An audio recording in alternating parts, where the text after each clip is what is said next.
This is the on-the-road X5 with SFT 40 cool white emitter.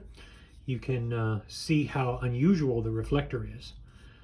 But I've said before, it is very difficult to get a good beam with the SFT 40 because of the way it mashes out. And a lot of the domeless reflectors are like that. It's hard to get a good clean beam out of them. Well, this particular light is has a very unique beam, as you're going to see. In fact, it's got one of the most impressive for general use thrower purposes and search and rescue purposes that you will ever see. So I've got the tail cap off there. Let's get kind of deep here. This is an amazingly well designed light. I can't say enough good about it. Here is the cell that it came with. Let's see, 5500 mAh 26650. Sort of a recessed button, not quite a button top there. It's kind of hard to classify. And it comes with a little sticker on the back so that you don't activate it in packaging. Here is the magnetic springs and back. It's a very resilient metal, and the coating, you can see how good the anodizing is there and the how well it is lubed. This is some light. I've honestly never quite held one. First of all, look at how good that is in the hand. I mean, that's a great searchlight because it has the capacity of the large battery with 5500 milliwatt amp, but it also has throw and a side switch. And notice this, notice how it's recessed so that if it's in your pocket in the dark, you can feel on which side it is by just moving your finger around it. Speaking of moving your finger around it, you have a very nice and easy to access Type-C charger. All of these lights now, thankfully, are going with the Type-C charger, so it's a lot easier. Now, if you look at the ano here, it's not the best ano in the world. It really isn't, but it is above standard, I would say, for the budget lights that you can get out there. Let's see, and of course it does tail stand perfectly. It comes in this little box here, and it just says on the road, which is kind of a catchy title. That's the sticker. Let's see, nothing really else to see here. X5 Pro SFT 40 6500K. Really nice little basic box. It's got its own on-the-road lanyard. It's got extra O-rings, and it's got, lo and behold, a dark-colored cord. Usually they come with these cheapy little white ones that all the Chinese are using, but this one doesn't. So this comes, and it kind of couches everything in there so that it sits in the box more efficiently. I have no idea what in the hell this is. It's just in there. I think it's some kind of spacer. Just plastic, nothing comes off. That's the most ridiculous thing I've ever seen. This is an 18650 battery spacer, but it has a lot of play in it. I already tried it out. It's meant to go in there so you can use an 18650, but it does work. Here is the wall charger, and lo and behold, you get two spaces. You just plug it in with the US charger. And here's the instruction manual, user manual. It tells you with no bones about it exactly what its purpose is. USB Type-C, open rubber stopper, red charging, blue full. How do you like that for ease of access? The modes are ultra low, low, mid, and high. 5 lumens, 200 lumens, 550 lumens, and 1300 lumens. So this is a little less driven than a lot of other SFT 40 lights, but not much, and you don't care because you're still getting 105,500 candela, and with the SFT 40, 650 meters. Let me get that closer so you can actually see. And if you get the SST 40 version, you're getting 508 meters or 64,400 candela. 1 meter impact resistance, IPX6. The above parameters are lab tested on the road, and it's so. But anyway, here it is. There's also an XHP 50.2 version. You're dealing with a 60 millimeter reflector, 34 millimeter, and 143 millimeter for the dimensions. I really like this light. It is an amazing light because, again, how do you go wrong with that? It's just beautiful. It's just beautiful, beautiful, beautiful. And again, if you look, you can see that it's not perfect ano, but it's still very good. There have been lots of incarnations with this body style with other lights. The Shadow series years ago, when ACUMEN 2, the first generation, was popular. But this is something else. This is a a new baby. And if you know anything about on-the-road lights, you know they're for a budget brand, they are a huge value. So it doesn't do anything unless you double click it.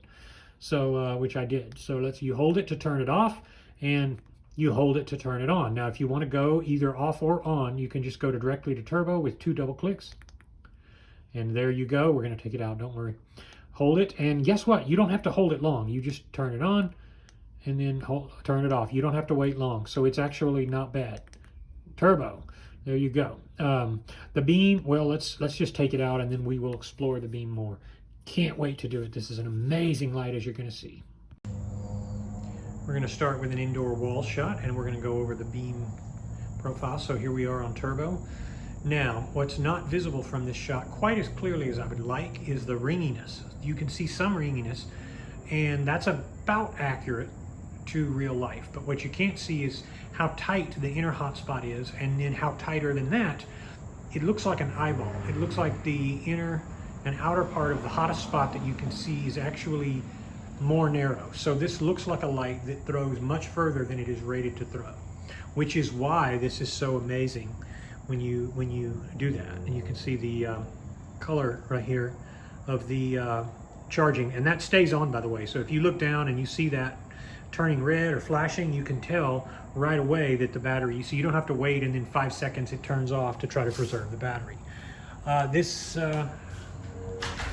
But that's exactly, let's turn it down. So that's more to how the hotspot looks in real life, only what you still can't see is an inner eyeball look. Because of that unique reflector, it is quite an unusual look. The color isn't really bad. I know that looks horribly greenish. It doesn't look offensive. So let's go back up.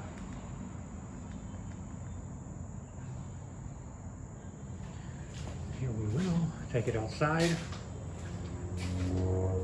You guys might hear the bounce house and the kids having parties next door. So you can see kind of more ringiness here. We're going to put it against the wall. You see that inner hot spot, and you still, now this is how it looks in real life. And here we go. We're going to stretch it over. And now you see the power of how this throws so well. For those of you thinking of getting this and you're wondering if it throws very well, I can personally tell you that while it's not the longest thrower in the world, it will deliver on a useful throw. And I've talked so much on this channel about useful throw, because so many throwers have pencil beams that basically suck, and they're not very useful in practical illumination. This is. And by the way, look at how much side spill you have. You have just balls to the walls side spill. We're going to trace along the fence there. Now we're on turbo. All that time we weren't even on turbo. So now we're going to go back over and we're going to look at that. See this, you do have to double click it. It will step down after a couple minutes. Gotta make sure I'm not standing in ants. It's been raining and the ants are out and it's warming up here. So here we are on the highest mode, 105,000 KCD or CD, and you're getting a balls lot of throw. So if you're wondering if this will allow you to throw and see, I promise you this will be one of the best throwers that you have and want to use.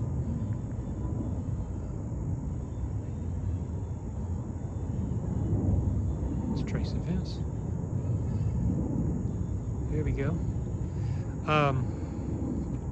Let's go to this house that nobody moved into yet. There's some people rented it.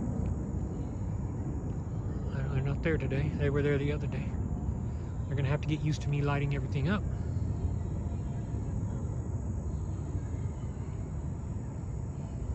Let's go to the lowest. Let's go down. Now we're off. Now we're at the second, that was the lowest mode. Now we're at the second highest mode. Now we're at the highest mode. There we go. Now we're the high. Now we're going to do turbo. You have to double click for turbo at all times. You cannot cycle into it. Now while we're pointing it at the fence, I'm going to show you the outer. You can see the outer ringiness, which is not particularly nice, but you know what? It doesn't matter, because look at how much light is being thrown out. It's like a tiered lens.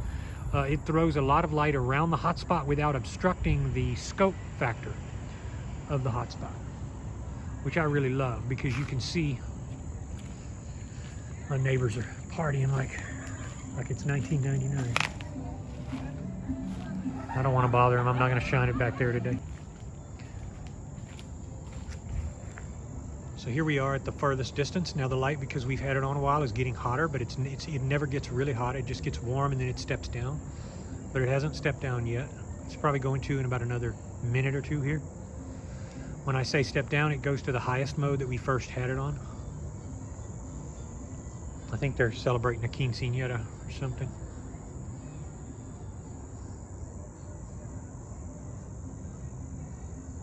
Little kids are having fun.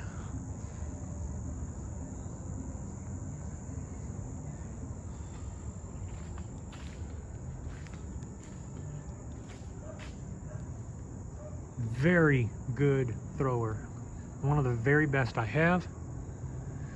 Battery so far has done several 15 to 20 minute runtime sessions, and it has held up amazingly well. I have not had any reason to believe that there's any issues with capacity.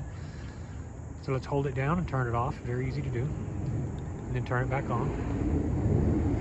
Turn it off. Back on. So you see it may have stepped down just before we turned it off the last time. Lowest, mid, high, no, that's the lowest. I think it does that thing where it traces back. It starts to go backwards from the mode you had it on, rather than start over in a sequence. There we go. You double click, we're back in. God dang, I'm happy with this light. This is a great search and rescue light. It is a great light that you can use for all purposes.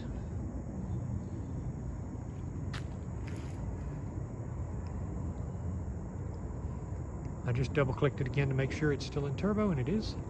So you get that scope view, and I'm gonna tire you out and sound like a broken record and say it again. That sweet spot is between 650 meters to 750 meters for best throw. It just is. When you get above that, you start to lose the beam dynamics needed for general use. So you get these 1,000, 1,100, 1,300 meter lights, you're losing usability, focusability. All right.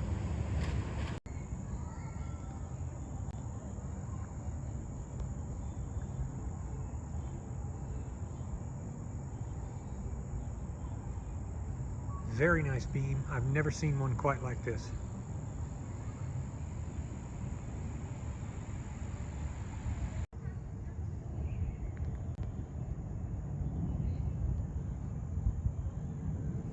This is one of those lights that looks to throw much further than you would give credit for.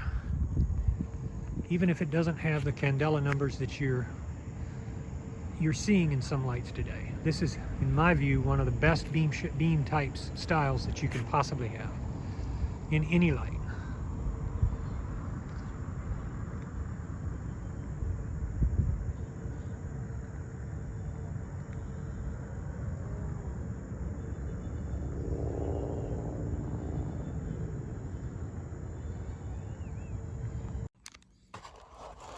So, the conclusion, what the hell are you waiting for? Get you this light. I got it at banggood.com for I think around 50 something, maybe 60 something dollars. I'll put the price on there. I don't recall right off, but you have quite a good find here. See you later.